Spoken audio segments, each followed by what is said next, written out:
Hello everyone, and welcome to my final of the mysterious death of Princess Diana. Hope you all enjoy.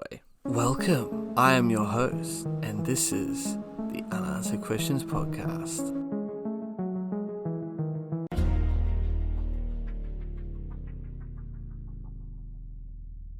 One very interesting and significant revelation about Diana was that in 1999, after the submission of a Freedom of Information Act request filed by the internet news service Abilene.com, it was revealed that Diana had been placed under surveillance by the National Security Agency until her death, and the organization kept a top-secret file on her containing more than 1,000 pages. The contents of Diana's NSA file cannot be disclosed because of national security concerns, which to me seems really strange, because what could they possibly have on Diana that would be considered so damaging to national security if released? It gets even stranger though, because the NSA officials insisted Diana was not a target of their massive worldwide electronic eavesdropping infrastructure, and despite multiple inquiries for the files to be declassified, with one of the most notable ones being filed by Mohamed Al-Fayed, which I'll get into a little bit later, the NSA has refused to release the documents. I mean, this is the type of thing that fuels conspiracy theories, and it does make one wonder, what is it that they have in those files that must be kept so secret? Now, in 2008, Ken Wolf, a former bodyguard of Diana, claimed that her scandalous conversations with James Gilliby, commonly referred to as the Squiddygate, were in fact recorded by the GCHQ, which intentionally released them on a loop. A Squiddygate, or Diana Gate, refers to the pre-1990 telephone conversations between Diana, Princess of Wales, and a close friend, James Gilby, here to the Gilbys' gin, which were published by the Sun newspaper. In 1992, the Sun publicly revealed the tape's existence in an article titled Squidgygate, gate being a reference for a scandal, and that goes back to the days of Watergate with Richard Nixon, how the thieves known as the plumbers broke into the Watergate complex. That's where it originated from. So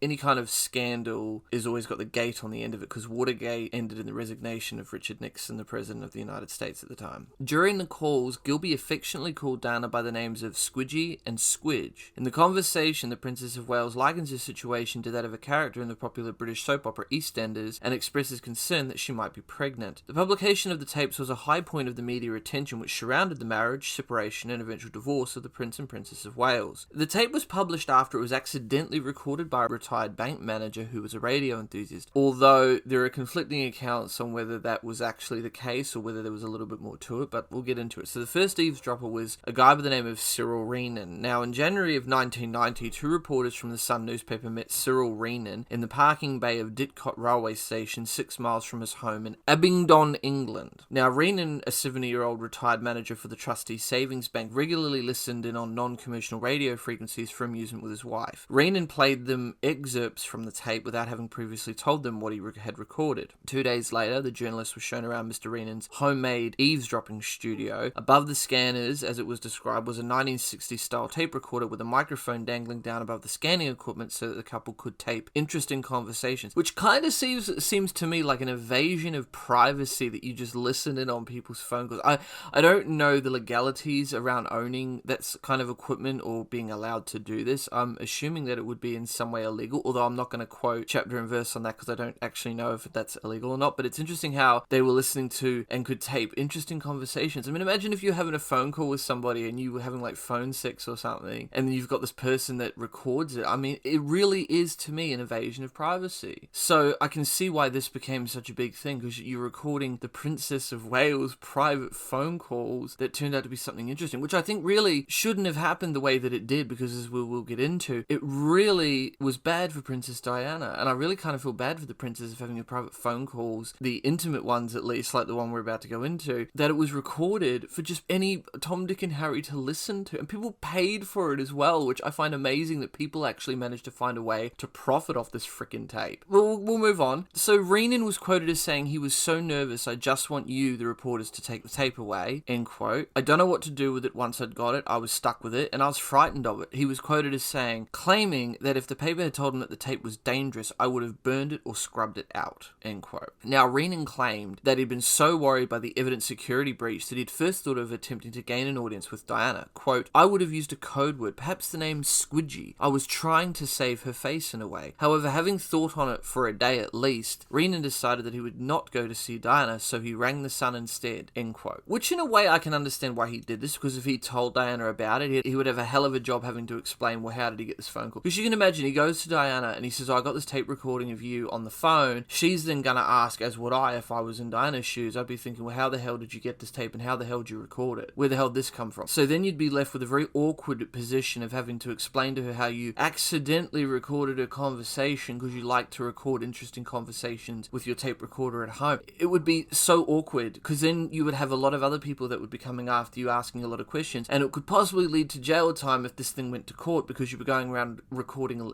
conversations illegally. So I can see from a legal standpoint why Renan would have felt the way that he did, and he would have been like, well, I can either give it to the papers or I can just leave it be at home sitting in a distraught. Why he gave it to the papers in the first place, I don't know. I would have just been like, oh, I've recorded this. Okay, I'm going to lock it into a drawer for the next 70 years. Like, you wouldn't give it to the papers unless there was a reason to, and I don't really understand why he actually contacted the newspapers and was like, yeah, I recorded Princess Diana. Like, it's a little bit weird to me that he just decided to go to the newspapers instead of just burying the thing in the drawer. I mean, I know people get off on the fact that they've got something like this. It's like, oh my god, look what I've got. But at the same time, it can have damaging ramifications depending on the situation and what you've recorded as well, because then it opens up all sorts of legal wranglings about recording people's phone calls, because it is a massive breach of privacy. I wouldn't want somebody recording and listening on my phone calls. Let's just get that out of the way. I mean, I don't think many people would. There are some people that get off on it, but it really is an invasion of privacy. It really is, especially without the person knowing about it. It's like having a tape recorder hidden in your pocket and you record people without their knowledge. I mean, I know in some states in America, there's the one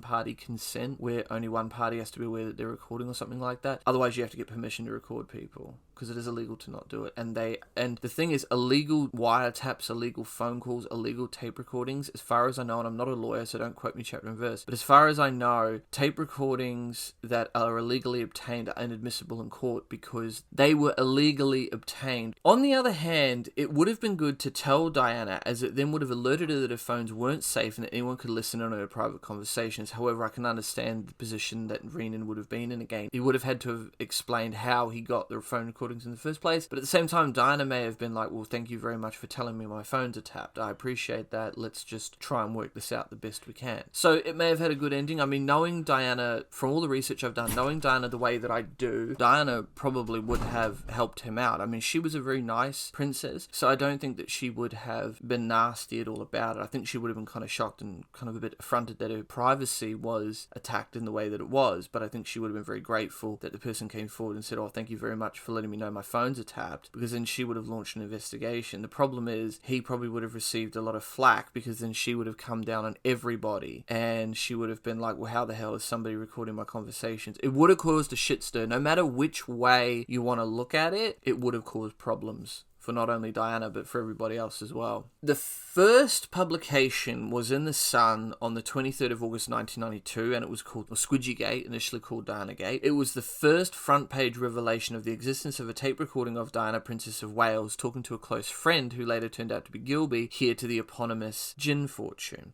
Gilby, who initially denied the Sun charges, was a 33-year-old Lotus car dealer who'd been a friend of Diana since childhood. Their conversation, which took place on New Year's Eve 1989, was wide-ranging. Even more bizarre, as I mentioned before, was that people actually made money off this tape, because a special phone line apparently was set up that allowed thousands of callers to hear the contents of the 30-minute tape for themselves at 36 pence per minute. I wonder how Diana would have felt about that if she had found out that somebody was listening to her private calls and they were actually paying for it. That to me, I'm sorry, but that to me is really creepy, that people actually paid money to listen to this tape. I mean, I know people are infatuated with rich people and with celebrities, and Diana was a celebrity and she was part of the royal family, but that just really creeps me the hell out, that people actually paid money to listen to this telephone call. It's really creepy. So the tape begins in mid-conversation with the man asking, "And so, darling, what are the lows today?" End quote. To which the woman replies, and I quote, "I was very bad at lunch and I nearly started blubbing. I felt so sad and empty and thought, bloody hell, after all I've done for this fucking family, it's just so desperate. Always being innuendo, the fact that I'm going to do something dramatic because I can't stand the confines of this marriage. He makes my life real torture, I've decided." End quote. Now that to me is explosive. To say something like that is really explosive. Particularly where she was at that time, that would have been really damaging for Diana, because she's saying things now about her marriage that now everybody knows about that she thought was private. This is not good, and this is something that would definitely get her into a hell of a lot of hot water, just like the 1995 Panorama interview that she did with Martin Bashir. This is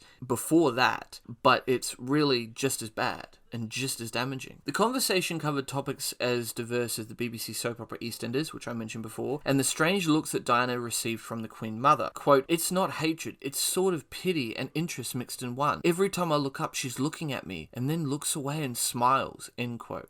Additionally, in view of a fascination with clairvoyance that was later to become well known, Diana was also heard explaining how she had startled the Bishop of Norwich by claiming to be aware that people I have loved and who have died are now in the spirit world looking after me, end quote. Diana expressed worries about whether a recent meeting with Gilby would be discovered. She also discussed a fear of becoming pregnant, and Gilby referring to her as darling 14 times and as squidgy or squidge 53 times. So we have a second eavesdropper. Her name was Jane Norgrove. On the 5th of September 1992, The Sun announced that the same call had also been recorded by an Oxfordshire eavesdropper, 25-year-old Jane Norgrove, who claimed she had recorded the call on New Year's Eve 1989, but didn't even listen to it. "I just put the tape in a drawer, I didn't play it until weeks later, and then I suddenly realised who was speaking on the tape." End quote. In January of 1991, after sitting on the tape for a year, Norgrove approached The Sun. The paper made a copy of her recording and offered her £200 for her time. Norgate apparently refused the money, claiming that she, and I quote, "got scared and didn't want to know about it anymore," as Norgrove claimed. "I wanted to speak out now to clear up all this nonsense about a conspiracy. I'm not part of a palace plot to smear the Princess of Wales." End quote. The Sun had initially published the opinions of a senior curator who claimed that the tape is part of a plot to blacken Diana's name, and the verdicts of other anonymous palace staffers who said that the tape was a sophisticated attempt to get even by friends law to Prince Charles after Diana's cooperation with the book Diana, Her True Story by Andrew Morton. Such speculation had not been confined to tabloid newspapers. William Parsons of Anti-Surveillance Consultant Systems Elite remarked that the technical and atmospheric requirements for such recording to be possible, both halves of a cellular telephone call with equal clarity when the callers were over 100 miles apart in different network cells, were so improbable as to arouse suspicion. He was quoted as saying, "My money would not be on somebody accidentally picking it up. There is more to this than meets the eye," end quote. Jane Norgrove was adamant and shot back with, and I quote, "It was just me recording a telephone conversation in my bedroom, nothing more and nothing less than that," end quote. At the time of the publication, the Prince and Princess of Wales engaged in acrimonious pre-divorce proceedings and were involved in protracted battles for public sympathy, which became known as the War of the Waleses. The Duke and Duchess of York had separated months before, and now all eyes were on the next king and queen, whose marriage had been the subject of rumours for years. It was really bad at this point. Apparently, my understanding was that things were at a fever pitch. Diana wasn't enjoying her marriage. It was on the rocks. Charles was kind of just there in the kind of the background, and then Diana was kind of making all these quotes all over the place. I mean, really, the tipping point came when she had the 1995 Panorama interview with Martin Bashir, and she mentioned that there's three of us in this marriage, quote, and that pretty much was the nail in the coffin, and the Queen intervened and basically told her that she had to divorce Charles, and then she lost her Princess Diana of Wales moniker. So it was really sad, but unfortunately, it was just a really terse marriage. It was bad, like, it was quite like she wanted out of the marriage, and it was all round just not a very good time for Diana or Charles. Speculation in the media and in court circles reached fever pitch. In his memoirs, Diana's private secretary, Patrick Jeffson, recounts a fraught game of media one-upmanship by the feuding couple. Secret briefings to friendly journalists, open collaboration with TV documentaries, and separate appearances at different public events on the same day were just some of the many strategies with which Charles and Diana attempted to force each other out of the limelight. Jeffson recalls that the atmosphere of Kensington Palace at the time was, and I quote, "like a slowly spreading pool of blood leaking from under a locked door." Oh, that has got to be one of the most worst ways. That's a really creepy way of saying it, but I can understand how he must have felt. Throughout 1991 and into 1992, Diana had been involved in secret cooperation with a previously little-known court correspondent called Andrew Morton. The result of this liaison was the book Diana, Her True Story, revealed in graphic detail the previously hidden disaster that the Wales' marriage had become. Diana's bulimia, suicide attempts, and self-mutilation were spelt out unambiguously, as were Charles' relationship with Camilla Parker Bowles and the intrigues of palace officials in attempting to contain the disintegrating royal marriage. Now we move on to the analysis of the tape. So in 1993, the Sunday Times published the findings of an analyst of the Squidgygate tape, commissioned from Corby-based surveillance specialist Audotel International. Audotel concluded that the presence of data bursts on the tape was suspicious. Data bursts, pips at intervals of approximately 10 seconds containing information for billing purposes, would normally be filtered out at the exchange before cellnet transmission. That these pips were present at all was therefore anomalous, but they were also too fast, too loud, and exhibited a low-frequency audio shadow, implying some kind of doctoring of the tape. Now, this was claimed by Audiotel's managing director Andrew Martin in his firm's report. Quote, "The balance of probability suggests something irregular about the recording, which may indicate a rebroadcasting of the conversation sometime after the conversation took place." End quote. Within a week of the Sunday Times announcement, a further independent analysis was carried out for the same newspaper by John Nelson of Crew Green Consulting, with assistance from Martin Collins, audio analyst for Sony International. Their analysis demonstrated convincingly that the conversation could not have been recorded by a scanning receiver in the manner claimed by Mr. Renan. Amongst several relevant factors, there was a 50 Hz hum in the background of the Squidgygate conversation, together with components in the recorded speech with frequencies in excess of 4 kHz. Neither could have passed through the filters of Mr. Renan's ICOM receiver or indeed have been transmitted by the cellular telephone system. The 50 Hz hum was consistent with the effect of attempting to record a telephone conversation via a direct tap on a landline. Since Gilby was known to have been speaking from a mobile phone inside a parked car, this left Diana's telephone line at Sandringham as the source of the recording. Nelson's analysis, written after a visit to Mr. Renan and an examination of his unsophisticated receiving system, which consisted essentially of an ICOM wideband scanning receiver and a conventional television antenna, showed that the recording was most likely to have been made as a result of a local tapping of the telephone line somewhere between the female party's telephone itself and the local exchange. Furthermore, narrowband spectrum analysis showed this 50 Hz hum to consist of two separate but superimposed components, possibly indicating a remixing of the tape after the initial recording. The spectral frequency content of the tape was demonstrably inconsistent with its supposed origin as an off-air recording of an analog cellular telephone channel, but quite feasible if the recording had been made via a local end direct tap. As well as the strong technical case he made against the recording, Nelson established two other salient points. The first was that Gilby's mobile telephone was registered to the Cellnet network. Secondly, the Cellnet base station transmitter site in Abergun Town, the data channel of which the only one receivable on Renan's receiving system at the time of his visit, was not in service at the time of the alleged telephone conversation. It was first commissioned on the 3rd of March 1990. It was therefore not possible that the purported recording could have been made off-air by Renan or Norgrove in December 1989 or January 1990. With regard to the data burst that had aroused the suspicion of Audiotel International, Collins and Nelson stated, and I quote, "We are forced to conclude that these data bursts are not genuine, but were later added to the tape. They originated with a locally made recording and show that an attempt has been made to disguise a local tap by making it appear that it was recorded over cellular radio." End quote. Telecommunications company Cellnet admitted that it had automatically conducted its own internal investigation after publication of the Squidgygate transcript because Gilby had been speaking on a Cellnet phone. Quote, "It is a very sensitive issue if a cellular network has been bugged," said Cellnet spokesperson William Alston. "We wish to satisfy ourselves exactly what happened." End quote. Cellnet's inquiry claimed Ostrom had replicated the findings of Collins and Nelson. Cellnet announced that it was completely satisfied that we can dismiss this as an example of our network being eavesdropped.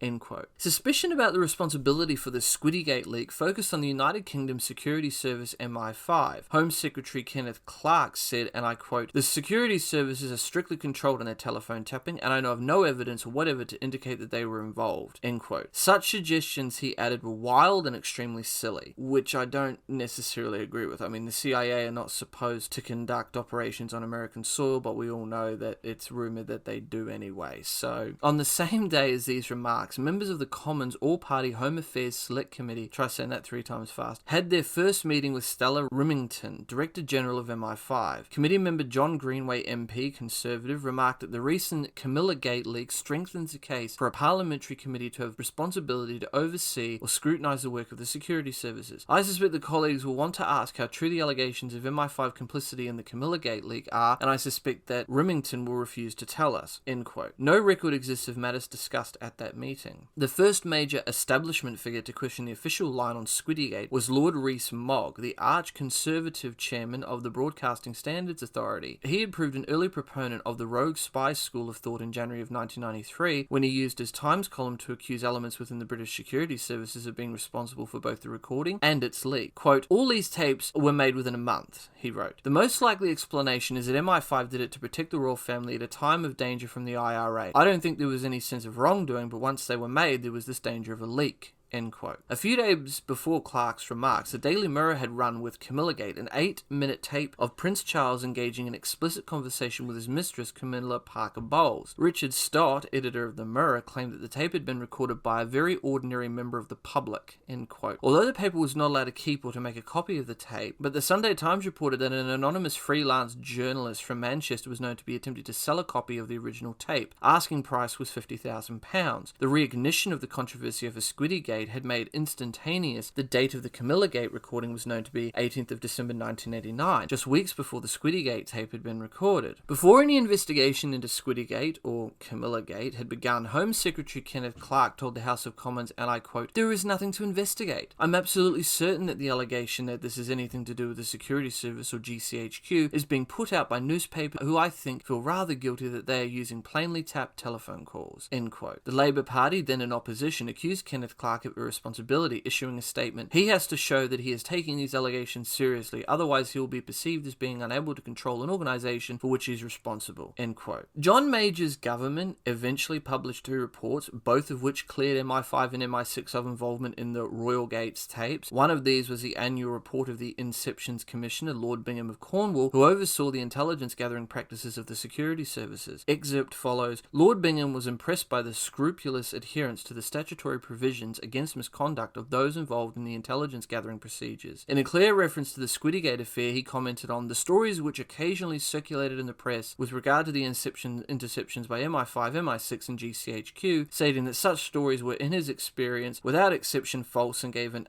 entirely misleading impression to the public both of the extent of official interception and of the targets against which interception is directed." End quote. Conservative MP Richard Shepherd called the official reports 2 old buffers, saying that in their opinion the security services act with integrity. The National Heritage Secretary Peter Brook gave MPs a categorical assurance that the heads of the agencies concerned have said there is no truth in the rumours. End quote. The Queen was so disturbed by the Squiddygate episode that she requested that MI5 conduct an investigation to discover the culprit or culprits. Since the motive could not have been financial, said the investigators, the only winners were the radio hams and the press. It must have been political. In 2002, Diana's former personal protection officer, Inspector Ken Worf, stated that the investigation had identified all those involved, but for legal reasons I cannot expand further, and nor is it necessary to do so. End quote. Worf added that it does lend credence to the princess's belief, so often dismissed by her detractors, that the establishment was out to destroy her. People close to Diana believed the action was intended to defame her. Worf said Diana herself believed that the members of the royal family were also being monitored, though he also stated that the main reason for it could be potential threats of the IRA, which is the Irish Republican Army, which were known for a lot of bombings that they committed during the Troubles, which ended with the Good Friday Agreement, and then there was all the bombings that took place during the 70s and 80s. It was like a whole laundry list of bombings that they committed in Britain and Ireland. So it was a pretty rough time in the 70s and 80s, especially in the UK and Ireland with a lot of the IRA bombings. Now we come to Operation Pageant, which was the British Metropolitan Police Inquiry established in 2004 to investigate the conspiracy theories about the death of Diana, Princess of Wales, in 1997. The inquiry's first report with the findings of the criminal investigation was published in 2006. The inquiry was wound up following the conclusion of the British inquest in 2008, in which a jury delivered its verdict of an unlawful killing by the driver and the pursuing paparazzi, which I don't believe whatsoever. I believe it's a lot more involved than that. The criminal investigation in the United Kingdom was initiated on the 6th of January 2004 when the coroner of the Queen's household, Michael Burgess, asked the then Metropolitan Police Commissioner Sir John Stevens to conduct inquiries into allegations of a cover-up and a conspiracy that MI6, under the orders of the royal family, deliberately caused the fatal car crash in Paris that killed Diana and Dodi. The investigation was legally necessary. Once the inquest into the deaths got underway in the United United Kingdom, it became apparent to the coroner that the allegations were being made that a crime had taken place on UK soil, namely conspiracy to murder. Coroners are legally obliged to refer to the police any information or evidence that comes before them concerning a suspected or actual crime. The basis of the information was public statements made mainly by Dodi Fayed's father, Mohamed Al-Fayed. He plays a major role in this whole thing. I think, what was there, like something like 175 conspiracy claims were made by him in relation to the death of his son and Princess Diana. The investigation initially was confined to the general premise of the alleged conspiracy, but was eventually broadened to cover every associated allegation made through the media, in legal submissions and informal correspondence since the crash. The level of detail of the investigation is reflected in the report's length, which is 832 pages, which took a team of 14 experienced police officers nearly 3 years to compile. Accident investigation experts from TRL assisted the police inquiry. The British police also carried out investigations in Paris. Because of public interest in Diana, the Metropolitan Police decided to publish the report on the internet, although it had been drafted as an internal police document. The criminal investigation was expected to cost at least £2 million. The cost of the inquiry eventually exceeded £12.5 million, with the coroner's inquest at £4.5 million and a further £8 million spent on the Metropolitan Police investigation. So it was a really costly inquiry, probably one of the biggest inquiries that was at that time, because Diana wasn't just your normal Joe on the street. I mean, she was part of the royal family, so there would have been a massive investigation to find out what happened. Although it really wasn't that big of an inquiry, because it turned into an unlawful killing, when really I think there's more grounds to say that it wasn't just an unlawful killing by Henri Paul. I don't think Henri Paul was really all that much to blame, as much as people say that he was, because there's other evidence that I go into later on in this podcast that stipulates that there were other factors at play, other more, shall we say, sinister factors at play. I think there was a lot more involved in this car crash than it simply being Henri Paul was a bit drunk, and he just, in a drunken stupor, he crashed into a pillar in the tunnel. I think there was a lot more to it than that. Each chapter of the report concluded that all allegations made since the crash of conspiracy were without foundation, and all the evidence obtained points to the deaths of Diana and Fayed as being the result of a tragic accident, which I do not believe at all. Based on the evidence that I've researched, it just does not point to it being an accident. I think it was deliberately done. The script for the 2007 television docudrama Diana, Last Days of a Princess borrowed heavily from testimony in the Pageant report. Angela Gallop's analysis of Diana's stomach content proved to Operation Pageant that Diana was not pregnant when she died, which I will also go into as well, because that was a major part of the conspiracies, was that Mohamed Al-Fayed, and I'm going to kind of foreshadow a little bit, Mohamed Al-Fayed believed that one of the reasons that Diana was killed was because she had Dodi Fayed's child inside of her, and there's been much speculation that one of the reasons she was killed is because she was carrying Dodi's child. Whether that's true or not, there was never really any evidence to suggest that she was pregnant. There was embalming that was done, and then Mohamed Al-Fayed jumped up and said, oh well, you basically embalmed her before any tests could be done, but then the medical examiners that tested Diana's body said, well no, there was no way she could have had a child, she was not pregnant. So there's a lot of speculation over whether she was or wasn't pregnant, but because the embalming was done, it kind of ruined the tests, so there was no way to really test whether she was actually pregnant or not. There's a lot of people that think that she was, there's a lot of people that think that she wasn't. Mohamed Al-Fayed definitely believes that she was. Again, you're always going to have two sides to the story, and you're always going to have two camps, one that believes she was and one that believes she wasn't. So the real question is, was or she wasn't? Unfortunately, that's not really something we can answer. I mean, the doctors said that she wasn't. Mohamed Al-Fayed turned around and said no, well she was. The embalming just destroyed any evidence of that. Again, it's a never-ending argument as to whether she was or she wasn't. I can't answer that honestly, because I'm not too sure whether she was or she wasn't, and at the end of the day there's no evidence left to prove either way. So it's one of those many lingering unanswered questions we have about this case. On the 3rd of April 2007, the Deputy Coroner of the Queen's Household, Baroness Balter-Sloss, decided to grant access to the evidence collected by the criminal investigation to lawyers for Mohamed Al-Fayed to assist them in putting together their case in support of the conspiracy allegation for the inquest to begin in October of 2007. On the 15th of May 2007, it was revealed by the Baroness Balter-Sloss that the underlying material collected by the criminal investigation investigation team ran to more than 11,000 pages when printed out, and also consisted of more than 1,400 photographs, several DVDs, large-sized plans, and other data. The material was subsequently disclosed to the interested personnel and legal teams. The coroner's inquest opened on the 2nd of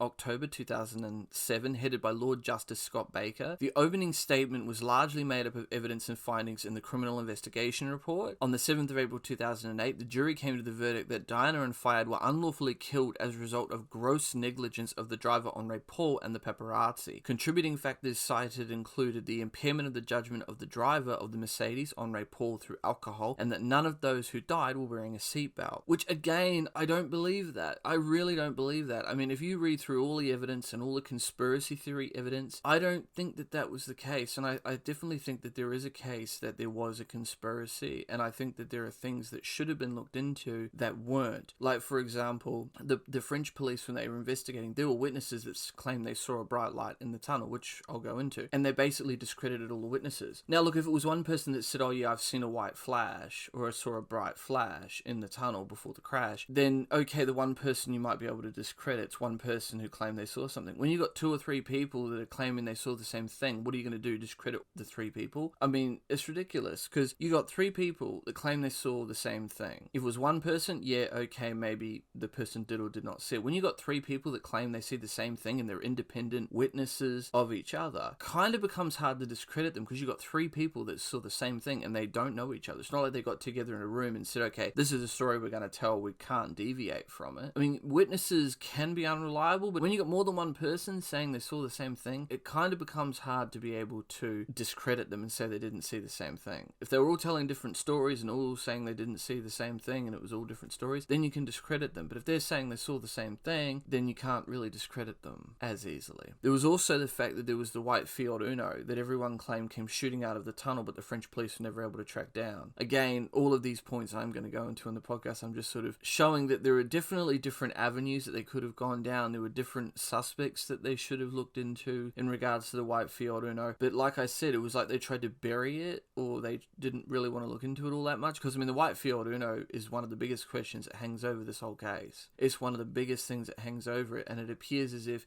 it kind of went nowhere, it just fizzled out. And then there was the bright flash, which I'll go into as well. Then we come to Dodi's father, who has played a significant role in fueling the speculation of a conspiracy to have Diana and his son killed. That being Mohamed Al-Fayed, born Mohamed Fayed on the 27th of January 1929, is an Egyptian-born businessman whose residence and chief business interests have been in the United Kingdom since the late 1960s. Fayed's business interests include ownership of Hôtel Ritz Paris and formerly Harrods Department Store and Fulham FC, both in London. In 1994, in what became known as the Cash for Questions affair, Fayed revealed the names of MPs who he had paid to ask questions in Parliament on his behalf, but who failed to declare their fees. It saw the Conservative MPs Neil Hamilton and Tim Smith leave the government in disgrace, and a committee of standards and public life established to prevent such corruption occurring again. Fayed also revealed that the cabinet minister Jonathan Atkin had stayed for free at the Ritz Hotel in Paris at the same time as a group of Saudi arms dealers, leading to Atkin's subsequent unsuccessful libel case and imprisonment for perjury. During this period from 1988 to February of 1998, Al-Fayed's spokesperson was Michael Cole, a former BBC journalist, although Cole's PR work for Al-Fayed did not cease in 1998. Hamilton lost a subsequent libel action against Al-Fayed in December of 1999 and a subsequent appeal against the verdict in December 2000. The former MP has always denied that he was paid by Al-Fayed for asking questions in Parliament. Hamilton's libel action related to a Channel 4 Dispatches documentary broadcast on the 16th of January 1997, in which Al-Fayed made claims that the MP had received up to £110,000 in cash and received other gratuities for asking parliamentary questions. Hamilton's basis for his appeal was that the original verdict was invalid because Al-Fayed had paid £10,000 for documents stolen from the dustbins of Hamilton's legal representatives by Benjamin Pell. In 2003, Fayed moved away from Surrey, UK to Switzerland, alleging a breach in agreement with the British tax authority. In 2005, he moved back to Britain, saying that he regards Britain as home, end quote. He moored a yacht called the Sokar in Monaco prior to selling it in 2014. After denial that Harrods was for sale, it was sold to Qatar Holdings, the sovereign wealth fund of the country of Qatar, on the 10th of May 2010. A fortnight previously, Fayed had stated that people approach us from Kuwait, Saudi Arabia, Qatar, fair enough, but I put 2 fingers up to them. It is not for sale. This is not Marks and Spencer's or Sainsbury's. It is a special place that gives people pleasure. There is only one Mecca."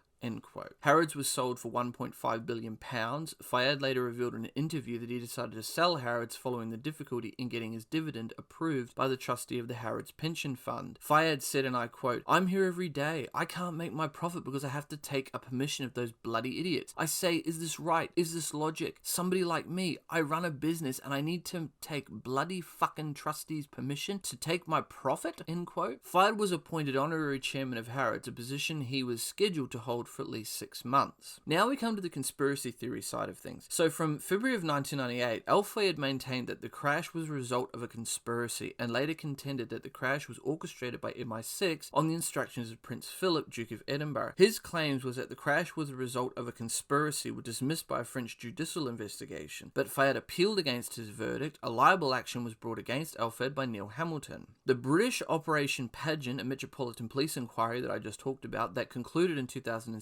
also found no evidence of a conspiracy. To Operation Pageant, Al-Fayed made 175 conspiracy claims. An inquest headed by Lord Justice Scott Baker into the deaths of Diana and Dodi began at the Royal Courts of Justice in London on the 2nd of October 2007, again, which I talked about, and lasted for 6 months. It was a continuation of the original inquest that had begun in 2004. At the Scott Baker inquest, Fayed accused the Duke of Edinburgh, the Prince of Wales, Lady Sarah McCordual, her sister, and numerous others of plotting to kill the Princess of Wales. Their motive, he claimed, was that they could not tolerate the idea of the princess marrying a Muslim, which I just want to clarify, that has never been proven. That's just what Al-Fayed was claiming. It was a claim that was made by him. It was never proven, and I don't necessarily believe that to be true at all. But it's just one of the many 175 claims that Al-Fayed came up with. Al-Fayed first claimed that the princess was pregnant to the Daily Express in May of 2001, and that he was the only person who had been told of this news. Witnesses at the inquest who said the princess was not pregnant and could not have been were part of the conspiracy, according to Al-Fayed. Now, that really wouldn't help your case. If you're claiming that you're the only person that was told something and you can't prove it, and then you say, "Oh, everybody else around me is not telling the truth because I know what the truth is," you don't really look that credible, and you make yourself look like you're a crazy person. And it really shouldn't have been the way that Fayed should have gone about doing this. He should have said, "Well, look, I was told this is what I was told, but if you go around attacking everybody that goes against you, that doesn't really look good for you, because then people are going to go, oh, this guy's a little bit crazy because he's telling us that, we're all crazy conspiracy theorists and we're in on this cover-up." Like, it's not a good look. You kind of, when you're in a situation like that, you've got to make sure that you can get across what you want to say without attacking everybody else. Because when you start attacking everybody else, that's when you lose credibility, and that's when people are going to start looking at you and going, well, gee, this guy's not really credible because he's attacking everybody and he's saying that we don't know what we're talking about. So it becomes a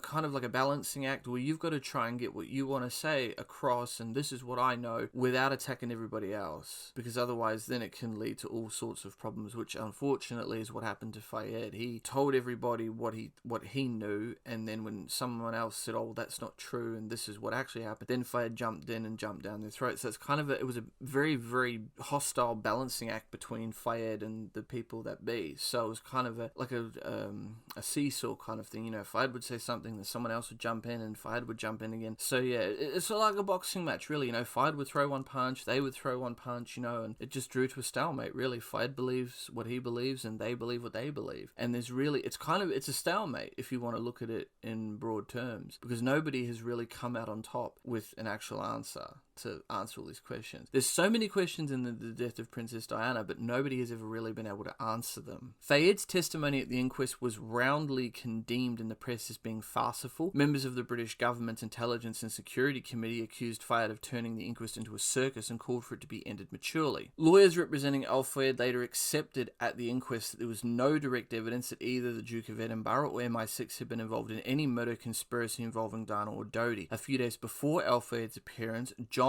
McNamara, a former senior detective at Scotland Yard and Al-Fayed's investigator for 5 years from 1997, was forced to admit on the 14th of February 2008 that he he had no evidence to suggest foul play except for the assertions Al-Fayed had made to him. His admissions are also related to the lack of evidence for Al-Fayed's claims about the alleged pregnancy of the princess and the couple's supposed engagement. The jury verdict given on the 7th of April 2008 was that Diana and Dodi had been unlawfully killed through the grossly negligent driving of chauffeur Henri Paul, who was intoxicated, and the pursuing vehicles. Lawyers for Al-Fayed also accepted that there was no evidence to support the assertion that Diana was illegally embalmed in order to cover up a pregnancy that they accepted could not be established by any medical evidence. They also accepted that there was no evidence to support the assertion the French emergency and medical services had played any role in a conspiracy to harm Diana. Following the Baker inquest, Al-Fayed said that he was abandoning his campaign to prove that Diana and Dodi were murdered in a conspiracy and said that he would accept the verdict of the jury. Journalist Dominic Lawson wrote in The Independent in 2008 that Al-Fayed sought to concoct a conspiracy to cover up the true circumstances of fatalities caused by the crash, involving an intoxicated and overexcited driver and employee of Mohamed Al-Fayed's Paris Ritz. He had remarkable success in persuading elements of the tabloid press, notably the Daily Express, to give the conspiracy a fair wind. End quote. Al-Fayed financially supported Unlawful Killing 2011, a documentary film presenting his version of events. The film was not formally released as a result of the potential for libel suits. Now we come to a very